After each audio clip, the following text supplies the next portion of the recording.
Bismillahirrahmanirrahim. Assalamualaikum warahmatullahi wabarakatuh. Salam dan bahagia. Pertama-tama, marilah kita panjatkan puji syukur kita kehadirat Allah Subhanahu wa Ta'ala, yang mana pada saat ini kita masih diberi berbagai kenikmatan, terutama nikmat sehat dan panjang umur, sehingga kita bisa berjumpa dalam pembelajaran jarak jauh. Dalam kondisi pandemi ini, tetap kita semangat. Sebelum dimulai, mari kita membaca basmalah bagi yang beragama Islam. Mudah-mudahan pembelajaran kali ini dihitung ibadah oleh Allah Subhanahu wa Ta'ala. Yuk kita membaca basmalah bareng-bareng. Bismillahirrahmanirrahim. Oke. Untuk pertemuan kali ini, saya akan memberikan kepada kalian tentang cara pemrograman. Pada pertemuan kemarin itu, yang pertama kamu sudah mengerti apa itu pemrograman. Kemudian kamu juga sudah mencoba membuat program deskriptif. Nah, sekarang saya akan share ke kamu ataupun sharing ke kamu tentang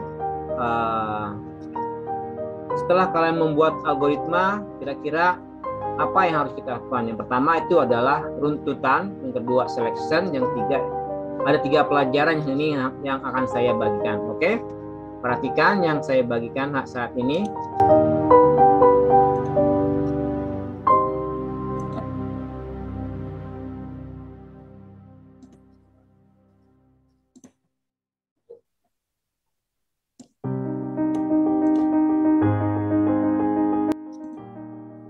Ya, kita mulai pada pembelajaran logika dan informatika digital oleh saya sendiri. Mudah-mudahan pada pertemuan ini kita bisa menyerap semua ilmu-ilmu yang dari saya share ke kamu. Yang pertama, struktur algoritma pemrograman komputer. Itu apa? Suatu algoritma dapat terdiri dari beberapa struktur dasar. Umumnya ada 3, yaitu pertama, runtutan atau sequence. Yang kedua, pemilihan atau selection. Yang ketiga adalah perulangan, iteration atau looping. Nah, ketiga ini pasti ada di semua pemrograman apapun. Ada sequence, ada pemilihan, ada perulangan. Itu pasti tidak mungkin tidak. Oke, apa itu runtutan, apa itu pemilihan, apa itu perulangan? Mari kita jabarkan satu persatu. Nah, ketiga jenis langkah tersebut membentuk konstruksi suatu algoritma. Yang pertama, runtutan atau sequence. Apa itu? Sequence adalah instruksi kode program komputer akan dikerjakan secara berurutan sesuai dengan urutan penulisannya atau eksekusinya. Ini runtutan. Misalnya masuk 1 program, 2 program, program ketiga. Nah, yang masuk pertama itu yang akan dieksekusi dulu, ya. Kalau yang pertama benar, maka yang kedua dilanjutkan. Yang kedua benar, yang ketiga dilanjutkan, dan seterusnya sampai kondisi itu terpenuhi. Kira-kira gitu, runtutan atau sequence, ya. Dengan kata lain, sebuah kode instruksi dilaksanakan setelah instruksi sebelumnya selesai dikerjakan. Nah, tadi itu. Nah, urutan dari instruksi menentukan hasil akhir dari suatu algoritma. Bila urutan penulisan berubah, maka mungkin juga hasil akhirnya akan berubah. Nah, jadi apabila kalian membuat instruksinya dibacanya tidak berurutan 1, 2, 3 dan seterusnya, maka kalau tidak itu berurutan, maka hasilnya akan beda yang kita harapkan. Jadi kalau pertama urutannya 1 benar, urutannya 2, urutannya 3, nah waktunya pun akan benar. Kira-kira gitu runtutan atau sekuensinya, konsepnya. Jadi masuk pertama dia yang dieksekusi, masuk kedua dieksekusi, masuk ketiga dieksekusi. terus sampai kondisi yang diinginkan. Nah, contoh soal algoritma runtutan menukar isi gelas kopi ke dalam gelas teh. Nah, ini ada contohnya ada dua gelas, yang satu berisi gelas kopi, yang satu berisi gelas teh. Gimana kalau kita menukar isinya? Ada gelas teh ke gelas kopi ke gelas teh. Sedangkan hanya ada dua gelas. Gimana caranya? Bisa nggak? Secara logika nggak bisa kan? Tetapi harus ada jalan keluarnya. Ya, ini. Sebelum masuk ke cara penulisan algoritma, saya kasih konsep kamu dulu. Jadi ada gelas kopi, ada gelas teh. Nah, kita siapin lagi satu lagi gelas yang kosong, ya. Nah, gelas kopi kita tuang ke gelas kosong, gelas teh kita tuang ke gelas kopi. Nah, yang gelas kosong tadi yang berisi kopi kita tuang lagi ke gelas teh. Nah, seperti itu. Jadi ada penampung dulu, baru kita oper ke sana. Kalau nggak ada penampungnya, tidak akan bisa, ya kan? Kan cuma dua gelas, harus ada satu gelas lagi penampungnya, baru kita tuangin yang diinginkan. Kira-kira begitu konsepnya, ya. Kalau saya penalaran. Tapi kalau penulisan algoritma seperti ini. Pertama, mulai. Yang kedua, siapkan gelas X, ya. Yang ketiga, tuang gelas berisi teh ke dalam gelas X, ya kan? Keempat, tuang gelas berisi kopi ke dalam gelas teh yang telah kosong. Kelima, tuang gelas X ke dalam gelas kopi yang telah kosong. Keenam, selesai. Ya, jadi ada 3 gelas. Gelas ketiga yang kosong. Nah, gelas yang kosong itu kita jadikan penampung. Kita tampung, baru kita isi lagi yang diinginkan. Oke, ini adalah cara penulisan algoritmanya. Kira-kira paham ya? Oke, selanjutnya pemilihan atau selection. Apa itu pemilihan atau selection? Pemilihan atau seleksi adalah menjalankan instruksi kode program yang akan dikerjakan sesuai kondisi yang telah ditentukan. Nah, ini kalau selection ini pasti ada benar dan salah. Ya. Sebelum masuk ke situ, ini ada sesuai kondisi. Apa itu kondisi? Kondisi adalah persyaratan yang dapat bernilai benar atau salah. Nah, kondisinya di sini lihat ada yang benar dan salah. Kalau benar dia ngapain, kalau salah dia ngapain. Kalau benar dia terus, kalau salah dia ngulang lagi sampai kondisinya benar. Kira-kira seperti itu konsepnya dari pemilihan selection. Nah, selanjutnya, satu atau beberapa instruksi kode program hanya dijalankan apabila kondisi bernilai true. Sebaliknya, apabila false, maka instruksi kode program tidak akan dijalankan atau dialihkan pada kondisi berikutnya. Nah, jadi sesuai dengan pernyataannya benar atau salah. Kalau tadi saya nyatakan kalau benar itu dia ngapain, kalau salah itu dia ngapain. Contoh nyatanya seperti ini. Apabila kamu pendekatan dengan seorang teman di sekolah kamu yang berlawanan jenis laki-laki dan perempuan. Nah, si laki-laki ini mengutarakan isi hatinya kepada si perempuan, ya kan?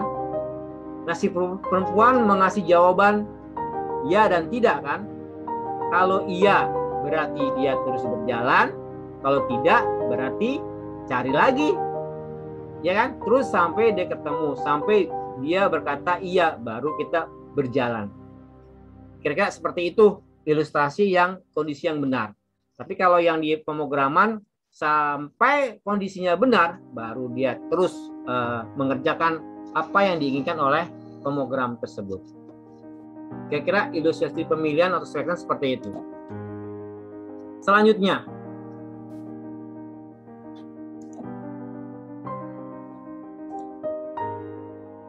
contoh soal algoritma pemilihan menentukan bilangan ganjil atau genap, cara penulisan algoritma.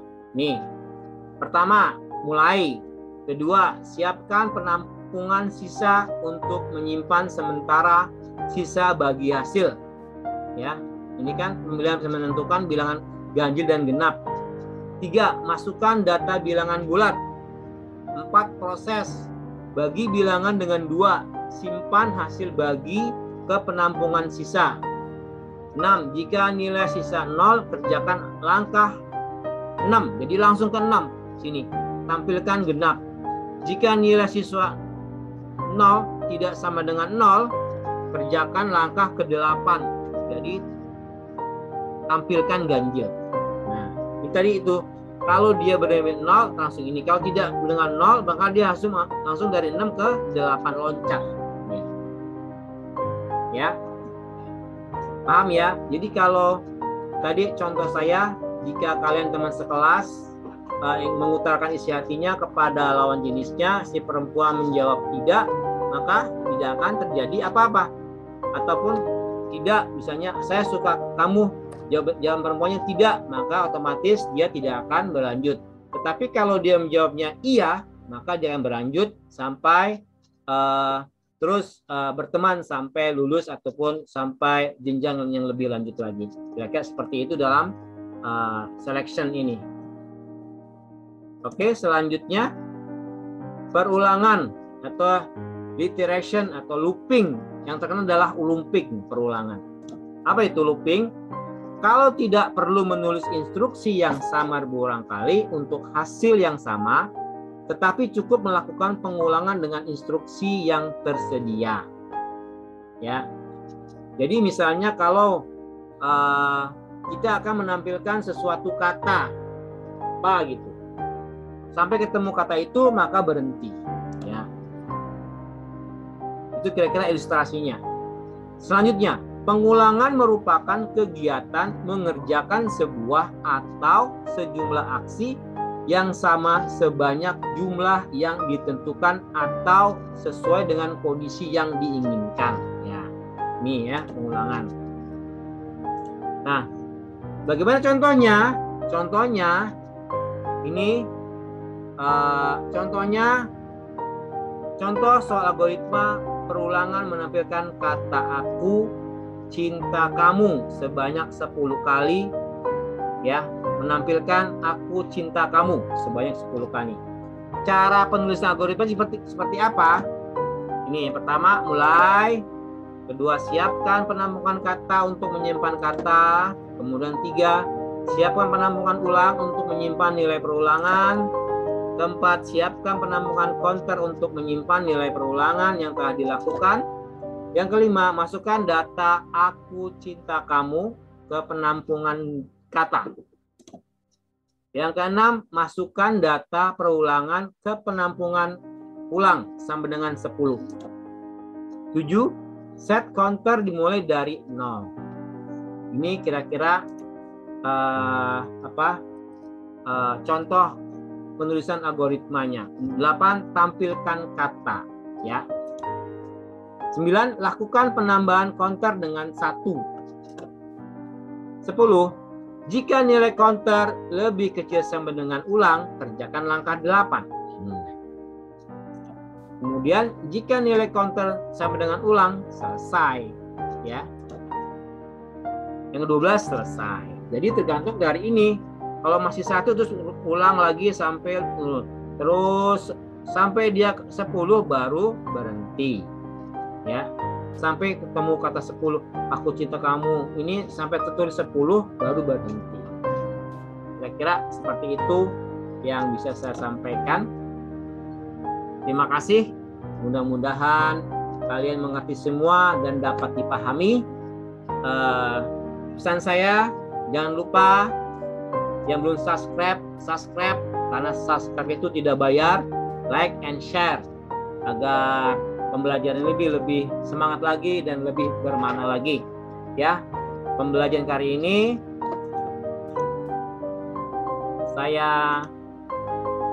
saya tutup dengan membaca.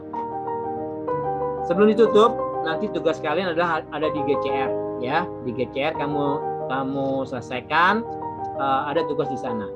Oke, bagi yang beragama Islam, mari kita tutup membaca hamdalah. Bagi yang beragama non Muslim, silakan menyesuaikan diri. Oke, yang beragama Islam, mari kita tutup membaca hamdalah. Alhamdulillahirabbil alamin. Wassalamualaikum warahmatullahi wabarakatuh.